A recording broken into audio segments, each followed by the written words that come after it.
Hi, Pintor friends. Let's get started with our book time for today. So, today's book actually has three parts, and today we are going to be reading part one. This book is called Undersea Mystery Club Problem at the Playground. Let's get started.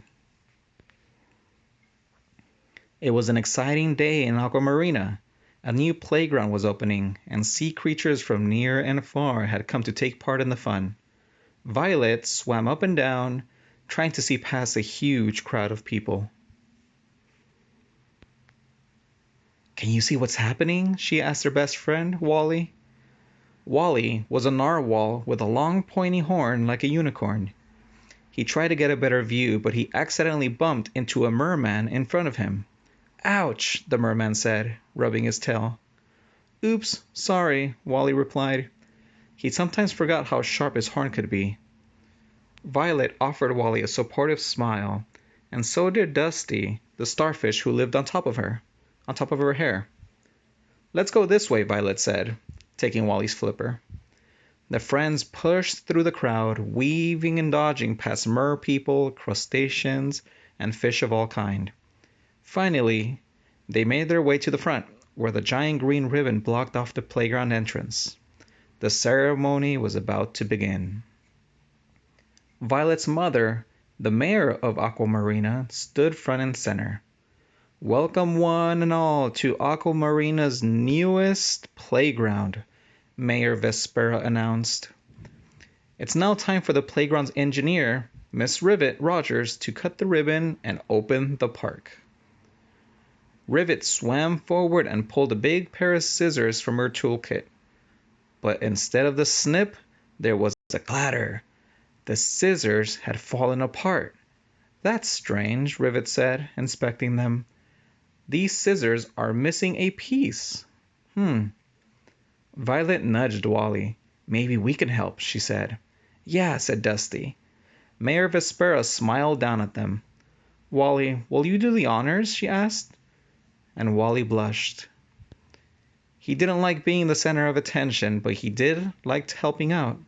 And with a great swoosh of his horn, he cut the giant ribbon in half. And everyone clapped and cheered. "Aquamarina's new playground is now open," Mayor Vespera said.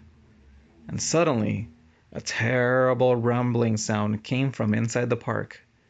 The clapping and cheering stopped, and everyone looked in shock as the playground equipment began to fall apart. One by one, the monkey bars started falling to the ground. Boom! The swirly slide fell down and rolled to the side. The jungle gym completely collapsed. Violet rubbed her eyes. She could not believe what she was seeing. The park now looked like a giant heap of scrap metal. "My beautiful park," Rivet said. "What happened?" The mayor quickly stepped in and called everyone to attention. "Looks like we are having some setbacks," she said. "We will postpone the opening until a later date." And everyone groaned. A small sea truffle began to sniffle. Violet thought quickly. She tapped her mom on the shoulder and whispered something in her ear, and the mayor nodded. "Please come to the town hall for refreshments," she announced. Violet reminded me that our baker had prepared some delicious seagrass cookies. Everyone forgot all about the park and they rushed towards the town hall.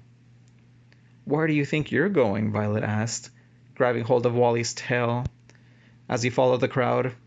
"I'm going to the free cookies," Wally replied, licking his lips.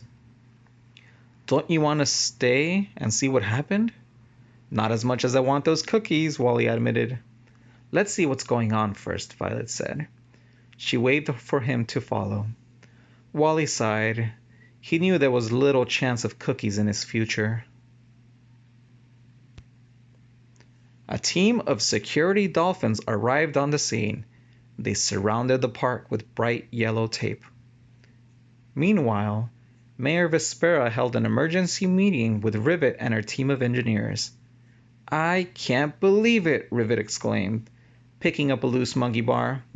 "Someone took all the screws and hinges and nails from my equipment." It must have happened after our final safety check last night. The captain of the security dolphin said, "Everything was in shipshape."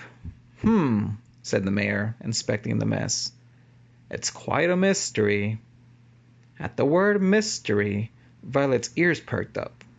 She locked eyes with Wally, and they had a lot in common, but the thing they had most in common was their love of solving mysteries. To be continued. Tomorrow, we will continue reading about this mystery and hopefully find out what happened to all the missing screws and nails. All right, Pinktor friends, goodbye.